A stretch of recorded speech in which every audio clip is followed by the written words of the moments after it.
家族里，天天用心听，听见台北的声音。FM 93.1，幸福永远属于你。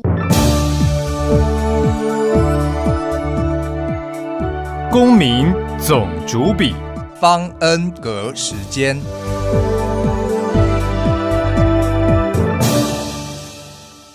谁当家？谁当家？谁当家？你当家？谁当家？谁当家？谁当家？谁当家？我当家。你当家？我当家。我当家。到底谁当家？你来当家。 Welcome to Residence Messenger. Our special guest today is author, museum and hiking expert, ecology and sustainability expert, and longtime foreign resident of Taiwan, Steven Crook. Steven, welcome to the show. Hello there. We're so happy to have you, and especially on Friday evening, Christmas Eve. But before we talk about museums and hiking and sustainability in Taiwan, tell us a little bit about yourself. Where in the UK did you grow up? I grew up in Brighton, which many Taiwanese people know because they go there to study English. So it's about an hour south of London, so within commuting distance of London. Did you travel much around the UK or Europe when you were growing up? Around the UK, probably less than most people. Around Europe, much more than most people. And the reason for that is my mother was actually Swiss. So during the summer holidays, most years we would go to Switzerland. Sometimes we would go to Switzerland via France or via Germany, via Belgium. So yeah, I did quite a lot of traveling around Western Europe when I was a kid. I know you've written a little bit about trains and train museums in Taipei, so you must have done some train travel around Europe when you were growing up. Oh yes, that's right. I did interrailing, which I don't know, it's still a thing, but basically if you're young in Europe, you can buy a 1 month all-you-can-eat train pass. So, you know, you go nuts. You go everywhere. Now, you said that a lot of Taiwanese go to Brighton to study English, but when you were growing up, did you know much about Asia or Taiwan specifically? I knew a little bit about Asia. My aunt had worked in Hong Kong in the 1960s. So, you know, she told us a bit about Hong Kong, and she traveled around Asia while working in Hong Kong.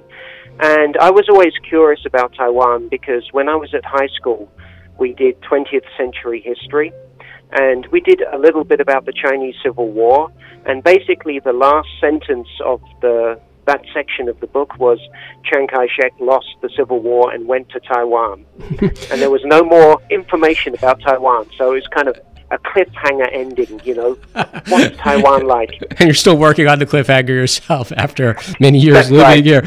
You know, your story about your aunt makes me want to ask because you know, I still sometimes encounter people when I talk to them, people who don't live in this part of the world, and they'll make a reference to the Far East, right? They'll say, "Oh, how long have you been in the Far East?" And I always feel compelled to tell them that this kind of phrase is it's a bit out of style. Yeah, it's definitely archaic. Yeah. So, what did bring you to Taiwan the very first time? I was interested in doing some English teaching because when I was at university, I was a volunteer English teacher. I went to university in Leicester, which is one of the cities in England which has a high proportion of ethnic Indian immigrants. When I say ethnic Indian, a lot of them were actually from East Africa, but they were of Indian descent. So the city governments had a program you know, paying students a little bit of money to go and teach these people English because they tended to live in neighborhoods where they could get away with not speaking English. You know, there was so many other Indians around them. They would just cluster into, you know, Gujarati speakers, Punjabi speakers. I'd enjoyed that, and then I was backpacking through Asia, and I met some people who taught in Taiwan. And I thought, that sounds pretty good. And one piece of advice they gave me was, go to Taiwan, don't live in Taipei. That's why I went to Tainan, first of all. And have you been predominantly living in Tainan during your decades in Taiwan? Yeah, all but 2.5 years. So I was living in Tainan for quite a long time, and then I moved to Taipei for about 2.5 years, and then I moved back down south. But very interesting. One of the books that you've authored is a culinary history of Taipei beyond pork and panlai. Other than a love for food, which I hope many of our listeners would share, and a love for food in Taipei, what prompted you to write this book?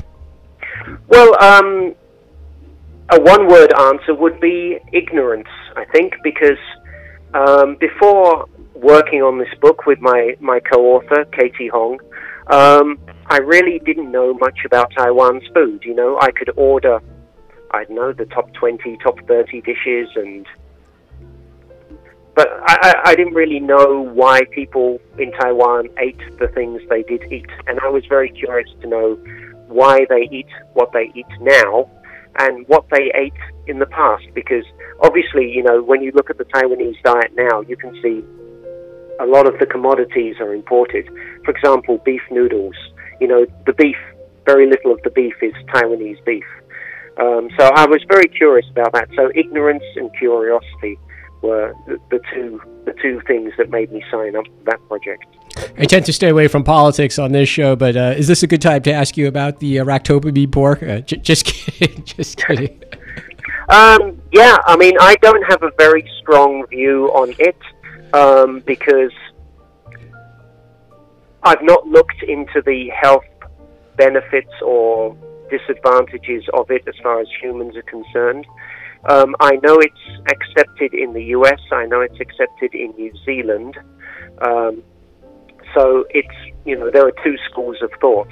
And Taiwan seems to be very good so far at labeling where pork comes from. So I think it's a good opportunity for Taiwanese pork producers to, you know, to really pitch, you know, position themselves as premium producers, you know, and if people want to buy cheaper pork and they're willing to get racto pork, you know, fair enough. What's something you learned about Taipei's culinary history or Taiwan's culinary history that surprised you in the course of researching and writing the book? A couple of things. I mean, one that comes to mind immediately was that the great amount of Japanese food that's eaten now in Taiwan, in Taipei, far exceeds the Japanese food that was eaten when the Japanese were in control. You know, when the Japanese actually controlled Taiwan, only the very elite would eat Japanese food. And for the vast majority of the population, they would never come across Japanese food at all. So it's not really a result of colonization. It's more a result of what's happened after World War II. That's why Taiwanese eat a lot of Japanese food. Now, when you refer to Japanese food, are you referring to everything from inexpensive sashimi and snacks that you might get in a convenience store or supermarket, all the way up to the more premium Japanese everything, restaurants? Yes. Yeah. Yeah, I mean, ordinary people wouldn't have had anything remotely Japanese, I think, before 1945. The other thing that really surprised me was that Taiwan used to be a food producer of global significance. I mean, now Taiwan imports 2/3 of its food. Agriculture is, 1.5% of GDP? But back in the 1930s, Taiwan was like a top 5 producer of sugar, tea, top 10 producer of things like sweet potatoes, peanuts. Hard to imagine nowadays. You know, one of the ones I recall reading about is pineapples as well, canned That's pineapple right. products. Yes, and bananas too, yes. What's something residents of Taipei or Taiwan, whether locals or foreigners, when they read the book, they might be surprised? You know, because people who live here and eat the food every day, they might assume a level of knowledge that actually maybe they don't have. So what's something that residents would find interesting? Well, I mean, I would dearly hope they find everything in the book from the first word to the last word interesting. For me, one of the most interesting parts to write was the very first chapter, which talks about what the indigenous people and the early settlers could actually take from the natural environment and eat. So this would include things like snails, tadpoles, and also crops that came in very, very early. You know, for example, sweet potatoes. Sweet potatoes are not native to Taiwan, but they somehow found their way to Taiwan before the Dutch were here. And when you visit Taipei from your home in Tainan, do you have some must-visit food stalls or restaurants? Not really, no. I mean, unfortunately, usually when I go up to Taipei, I have so many appointments, I can't really, you know, have a 3-hour lunch break or something like that. So if I do, you know, go out with friends for a meal, it's just pretty much what they recommend. So I'm afraid I can't really give any good recommendations. My co-author, Katie Hong, who lives in Taipei, she will be a much better person to answer that question. And not only because you're a resident of Tainan, but just given your own knowledge about food in Taiwan, is it correct that Tainan has the best food in Taiwan? I suppose I should say yes, otherwise I'll be run out of town tomorrow. But I would say, yeah, in every place there's good food to be found. I mean, for me, it's very easy to find food I like in Tainan because I know the city well. Some people really do dislike the sweetness of the food in Tainan compared to the food up north. I mean, I guess I'm used to it, so it's not a problem for me. One of your other books that you authored is Do's and Don'ts in Taiwan, the Branch Travel Guide. Tell us about this guidebook. Okay, well, the first one, Do's and Don'ts, that's part of a series, and for several different countries, they have a Do's and Don'ts guide. Basically, it's avoiding embarrassing cultural mistakes.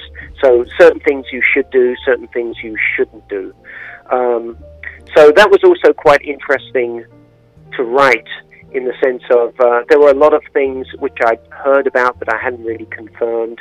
You know, for example, like, you know, the classic one, don't make your chopsticks stand upright in a bowl of rice because it looks like an offering to ancestors. I remember seeing that in guidebooks when I first came to Taiwan. That's right. Yeah, I mean, when I talk to people who've just arrived, which I sometimes do because one of the jobs I do is like intercultural training for newly arrived managers sent over by multinationals. One of the things I emphasize is don't depend on Taiwanese people to tell you when you are doing the wrong thing or if they don't understand something. That's something I really hammer home. I learned that the hard way. And other than that, what are some other don'ts that you share with first-time visitors to Taiwan? I would say another don't is don't depend on people telling you everything you think you need to know. I forget the exact phrases, but anyway, basically because most Taiwanese had a very similar upbringing, a very similar educational experience, there's a lot of things which Taiwanese people would assume everyone knows, but an incoming foreigner is not likely to know. So in Taiwan, if anything, ask more questions than you normally would to confirm details. What are some do's and don'ts that you found even local people are sometimes unaware of, or they may have forgotten about? I think there are some relating to traditional religious culture, which some young people don't know. So, for example, if you go to a funeral in Taiwan, pretty much everyone under the age of 50 or so has to be told what to do by the professionals organizing the funeral. That's something I noticed. And it seems more rigorous and strict than, say, a funeral in the UK, which is, you know, you have to behave in a certain way, but you're not expected to bow in a certain direction so many times and hold the incense in this way. So that's something a lot of Taiwanese are not familiar with, I think. Possibly because funerals are not so commonly attended as before. That would be my guess. Are there any other traditional activities you learned aren't as attended as before? I mean, for example, this week was Dongzhi and the winter solstice. I mentioned to some people, and frankly, they looked at me like I was nuts. For traditional religious events, they are still very well attended, at least down here in Tainan. But the proportion of people who go to them as a spectacle rather than a religious experience, I think has changed a lot. So you go to something like the boat burning in Pindong, probably 20 years ago, it would be 50-50 spectators and 50% pious individuals. Whereas when I went there recently, it seemed like one person in 20 was holding incense and the other 19 were holding a smartphone or a camera. And in authoring the Brat travel guide, what kind of activities took up more space? I mean, for example, outdoor activities, did that get more pages in the travel guide than indoor activities like museums, or was there some other activity, eating, for example, that wound up taking more space?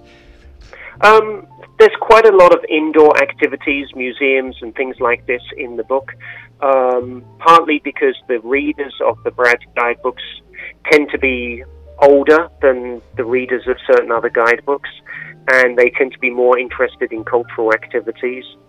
So I included a lot of information about museums, temples, things like this. Yes, I will also include places where you can go hiking and cycling and things, and other outdoor activities. But probably compared to the leading two guidebook publishers in the world, Brad Guidebooks and My Taiwan Guidebook for them, is more indoor focused. And you mentioned older visitors. A lot of us, we tend to think of visitors to Taiwan, like you as a young man, or myself as a young man, maybe coming here to study Mandarin or to teach. But is it correct Taiwan does get some older Western tourists visiting as well? Certainly. I mean, a lot of the ones I've met have been retired or about to retire. They're the kind of age where they can leave their kids in their home country and they don't need to worry about them. The kids are at university or working. And I think also those people are attracted to Taiwan by its reputation for safety. A lot of them are very well-traveled people. So if they read about Taiwan and here's a country which is safe, but not that many people speak English, they're not going to be put off by not many people speaking English. They'll have traveled to more adventurous, more challenging destinations. And do you find that, for that demographic, they don't mind sort of adding the extra flight that it will take to have a Taiwan stop on a regional itinerary? Yeah, that's certainly the case. Yes, a lot of the ones I've met, Taiwan has been an add-on, or it's been part of a grand tour where they've been going to other places in East Asia, or to Australia, or even going from the UK to California to Taiwan and to Hong Kong. And do you think Taiwan will be a priority after COVID, hopefully soon, given all the good news about Taiwan over the past couple of years? I certainly think so. I mean, Taiwan's success so far, touch wood, in regards to containing COVID, I think will attract people in the future, not only for tourism, but also as a place to study, and possibly as a place to invest. So in that sense, it's been good for Taiwan. Whether Taiwan can really take advantage of that or not remains to be seen. For example, I don't think Taiwan will rush to open its borders to tourists anytime soon. Well, we're going to take a short break, but when we come back, we'll continue our conversation with author, expert on hiking, museums, and sustainability in Taiwan, Steven Crook. You're listening to Residence Messenger on Taipei Broadcasting Station.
如有长照服务需求、长照特别扣除额问题，请拨打1966长照专线，5分钟内通话免付费。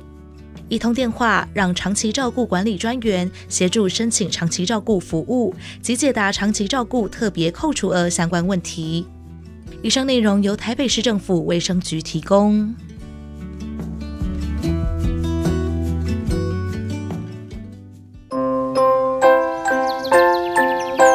爸爸应酬不开车，黄色嘟嘟安全多。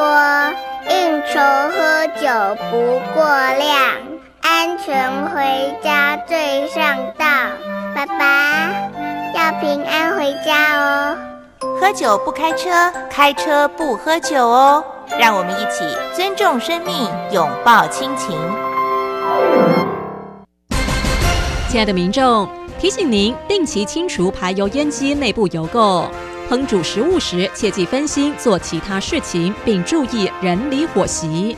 且厨房附近应设置灭火器，操作时保持适当距离。当厨房火灾时，严禁以水灭火。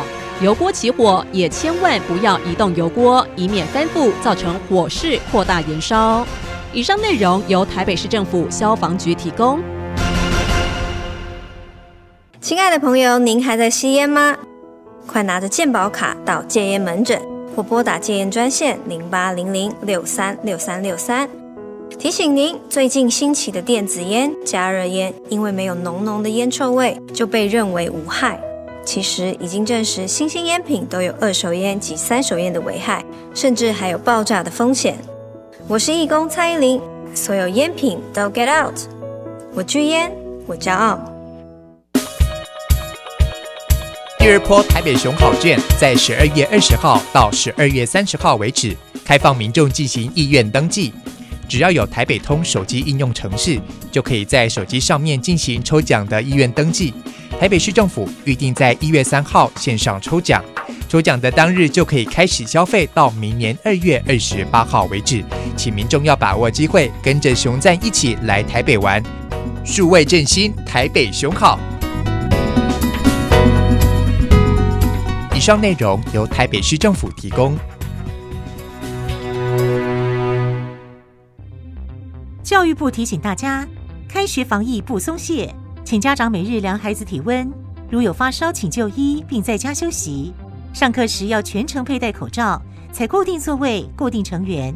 使用空调时保持通风良好。用餐时采个人套餐，使用隔板或维持社交距离，不并桌、不交谈。校园防疫不松懈，安心学习有保障。以上广告由教育部提供。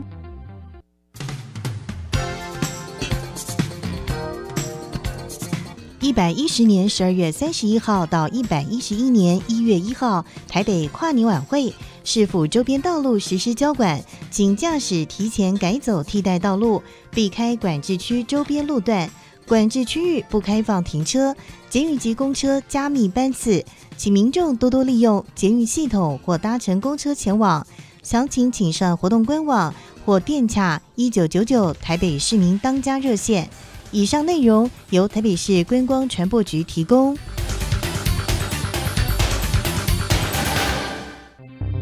大家好，我是奥运举重国手郭幸存。举重不是硬碰硬，而是找对方法去面对它，就跟防疫一样。面对疫情，我们可以扎稳基本功，勤洗手、戴口罩，维持社交距离。面对未知，我们可以谨慎以对，主动查证讯息，避免恐慌。让我们团结抗疫，一起为台湾拿下防疫金牌。台湾加油！有政府，请安心。以上广告由行政院与机关署提供。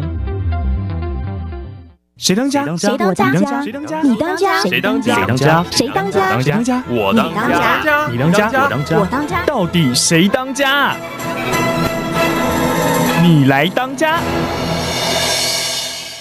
Back to Residence Messenger. I'm your host, Ross Darrell Feingold, and today our guest is Steven Crook, Chu-Ming Hong, author, hiker expert, museum expert, sustainability expert, food expert here in Taiwan, and a longtime resident of Taiwan. Steven, how did you develop an interest in ecology and sustainability issues in Taiwan?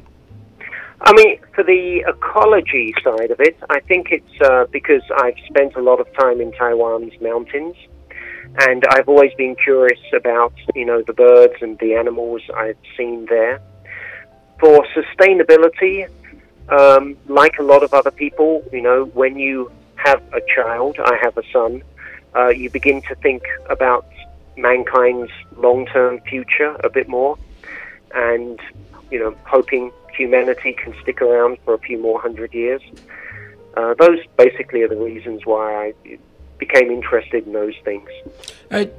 From your own observation, I mean, not even talking with experts or scientific analysis, but because you do spend a lot of time in the outdoors in Taiwan, is there something you could share with us that just an observation, something you noticed that's changed, whether for the better or unfortunately for the worse? But I mean, are there examples where the public, government, other stakeholders have implemented a change for the better, or on the other hand, do you notice things actually are getting worse, just from what you observe, whether it's in the waters, in the mountains, things like that? I would say in many respects things have got much better. Certainly people's awareness of environmental issues is much greater than it was when I first came here in the early 1990s. A lot of government policies have been moving things in the right direction. Unfortunately, there are far more cars on the road than before. Also, there's a lot of urban sprawl. Now, this is something I can see in my neighborhood where I live, is people are tending to build more and more houses on greenfield sites. And Taiwan already has over 1 million empty houses and apartments, so why these new houses are needed, I don't know. And also with urban sprawl, of course, instead of people traveling 2 kilometers to work, they're more likely to be traveling 15 or 20 kilometers to work. So you get a whole host of environmental impacts as a result of that. Well, what's a message that you like to share with individuals, especially if they say, well, what could I do? Or I already, I recycle what I'm supposed to recycle, and I bring my own mug to the coffee cafe. But what do you tell individuals for what they could do in their daily lives to, keep this going in a positive way rather than in a negative way here in Taiwan? I think one thing I really learned doing the food book was just how much of Taiwan's food is imported and how eating habits tend to exacerbate the carbon footprint of what we eat. So if you're eating noodles rather than rice, noodles are made from flour, which is imported.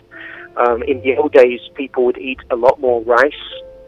So, if you wanted to be more sustainable, you should turn the clock back 30, 40, 50 years and eat noodles less often, eat rice instead, eat pork instead of beef, eat vegetables which are in season, which haven't been imported. But then again, transportation isn't always the biggest factor in environmental impact. I would say just be curious and think about everything you're doing. Do you really need to buy this product or not? Do you need to get a new cell phone every year? What about the future of Taiwan's energy mix? That was another issue that was voted on in the referendums, the Gongtos, last weekend. And I know this is also an issue that you have written about as well. What do you see as the energy mix future for Taiwan? I think the government is definitely moving in the right direction, but not fast enough. One thing I would ask the government to do is not incentivize solar power, but mandate solar power. So, for example, if a building has a roof over a certain size and it's suitable for photovoltaic panels, it's facing the right way, then the government should order them to install that system. I find it a bit strange that for certain issues like smoking, the government is very willing to issue fines and make rules and restrict things and, basically force people not to smoke. But for something which is even more important, like Taiwan's energy supplies, they just use incentives. And what about, speaking of incentives, what about the cost? It still seems that, especially for residential users, it's relatively inexpensive. Does that contribute to some of the problems?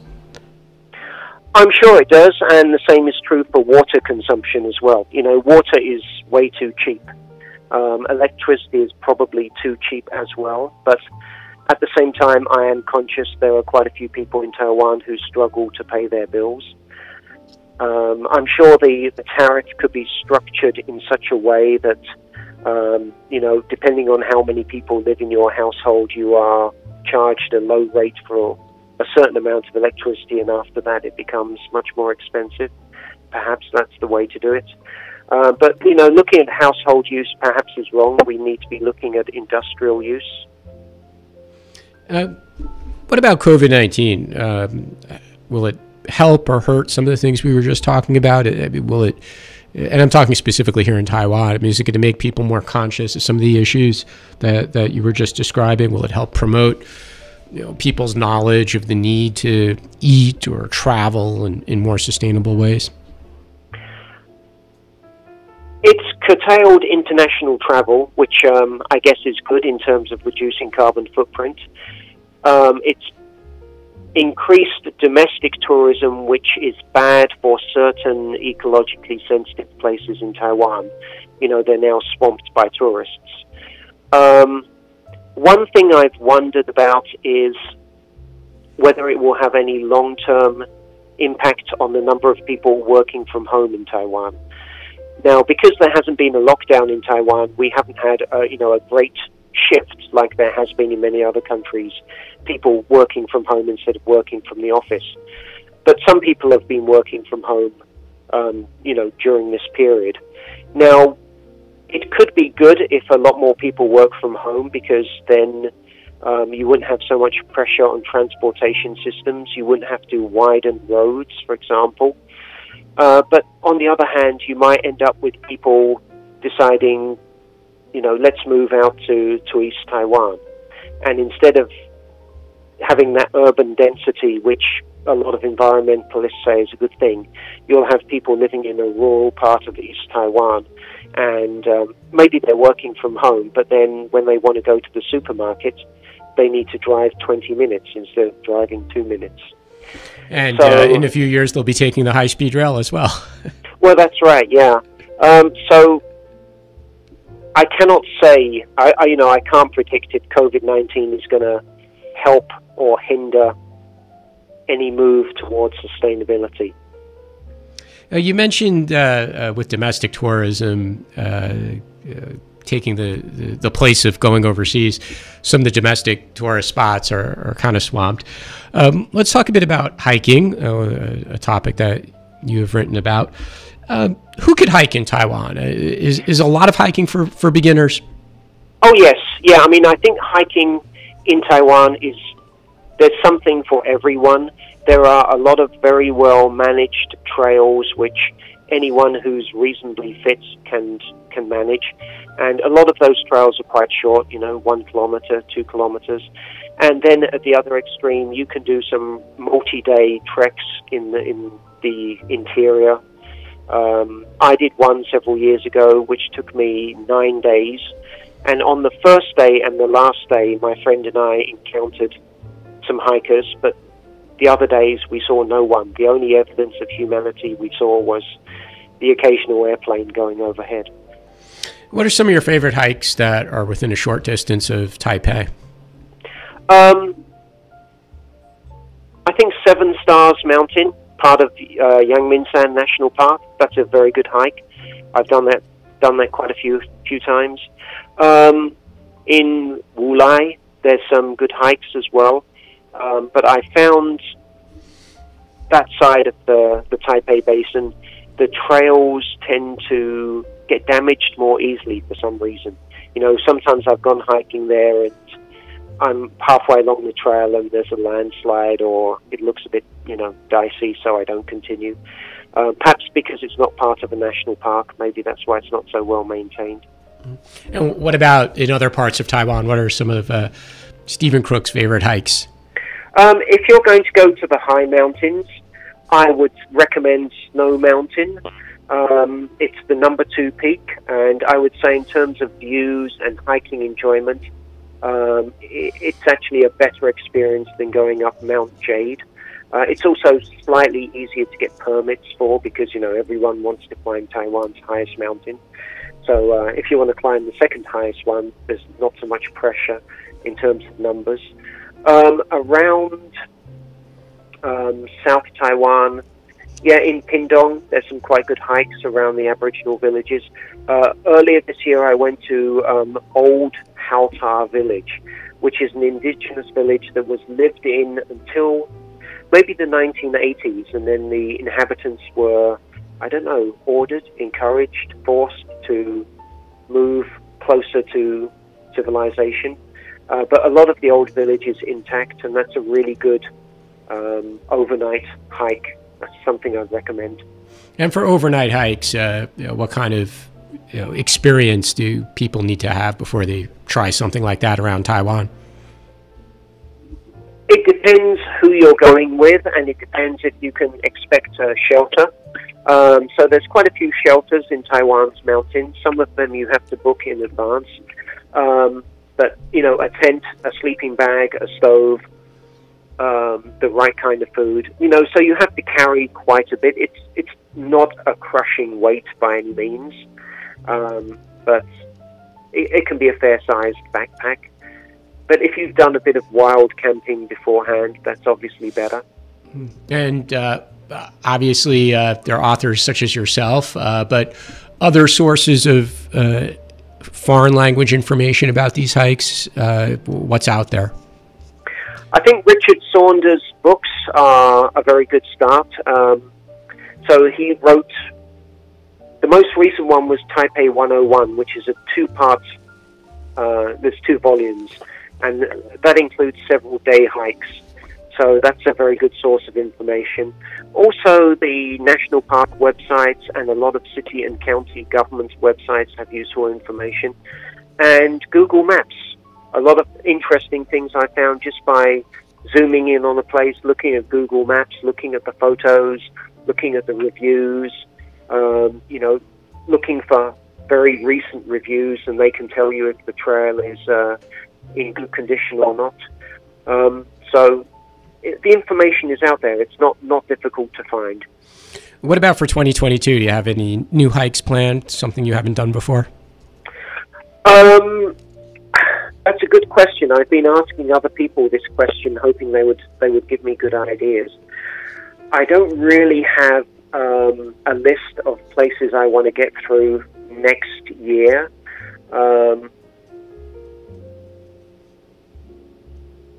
I can tell you the kinds of places I would like to go to. I would just like to do more one-day hikes in the southern half of Taiwan. I don't think I'll be able to get several days off and, go for a really long hike deep into the mountains. But there's quite a few shorter trails, which are looked after by the Forestry Bureau, for example, which I haven't done. So hopefully I'll do some more of those. Let's talk a bit about museums here in Taipei, another topic you've written about. For people who need a really good activity on the weekend, what museums do you recommend? Recently, I went to the new Railway Museum, which I thought was very good indeed. It also has the advantage of being very, very central. You can walk there from Taipei Main Station. It's housed in a building that dates from the Japanese colonial period, so the building itself is worth seeing. The information inside is bilingual. I will say a lot of Taiwan's museums are very good now for presenting information in English as well as Chinese. Other museums in Taipei which are worth looking at, National Taiwan University has, I forget, is it 8 or maybe 10 museums scattered over its campus. So one museum which I found pretty interesting, but it lacked much English, was the Medical Museum. And that talks about things like, trying to eradicate malaria eradicate opium addiction in Taiwan. Also, there's an insect museum in National Taiwan University, which is quite small, but if you have some interest in insects, that's pretty good. Also, Academia Sinica has at least 3 museums, including an indigenous one, which I've been assured is excellent, but whenever I've tried to visit it, it's been closed, it's being renovated, so, I hope someone can go there and and enjoy it and have better luck than me. I know just in my own travels about Taipei, I sometimes pass by museums with very interesting titles. You mentioned the Insect Museum. I remember passing by the Water Museum, and there's one on Fuxing North Road that says it's the stock, like Gu Piao Stock Museum. Why does Taipei have such unusual museums? That's a good question, and I think one of the reasons is some years ago the government was pushing the idea of tourism factories. So each industry would find a location and develop it into a museum or a tourism factory. So that's why, for example, on the outskirts of Taichung, you have the Balloon Museum about Taiwan's balloon industry, and there's a saxophone industry museum. So I think that's one reason for it. It's government encouragement, and I think a lot of industries, when they see other industries have their own museum, they will probably think we need to have one as well. Yeah, it's probably no surprise that people are probably most interested in going to factories that produce liquor and taking a tour rather than museums. What are some publications you're working on for next year? Well, for the next year, I'll be continuing to write my travel and environment columns for Taipei Times. And then early next year, I have a couple of articles coming out in Topics, which is the American Chamber of Commerce monthly magazine. And every January, they do a wine and dine special. So often with my book co-author, Katie Hall, we put some articles together. So we have an article about Taiwan's traditional desserts coming up. And also for the same issue of the magazine, I did an article on edible insects. Could you give us a little preview of that? Of edible insects? Sure. Well, I don't know. Have you ever eaten things like, bee larvae in Taiwan? There's some restaurants that do it. Any others? That one already sounds pretty fascinating, besides bee larvae. Well, deep-fried grasshoppers, which is something people tend to associate more with Thailand than with Taiwan. But certainly in the countryside of Taiwan, there's quite a tradition of these things. Now, there's a few people in Taiwan who are trying to modernize, commercialize different edible insects, not just for humans, but also for animal feed. So, for example, mealworms. Also, you can use certain types of flies to digest food waste, and then you turn the flies into animal feed. So this is an industry of the future, and it's just about starting off in Taiwan. Taiwan is a bit behind the EU in this sense. Anything else you'd like to share about yourself? I hate to end the show on a conversation about edible insects. The key thing, I like to tell people is I never feel bored in Taiwan. Occasionally I feel frustrated by some things. Occasionally I see something or people doing something that makes me angry. But I've never felt bored here.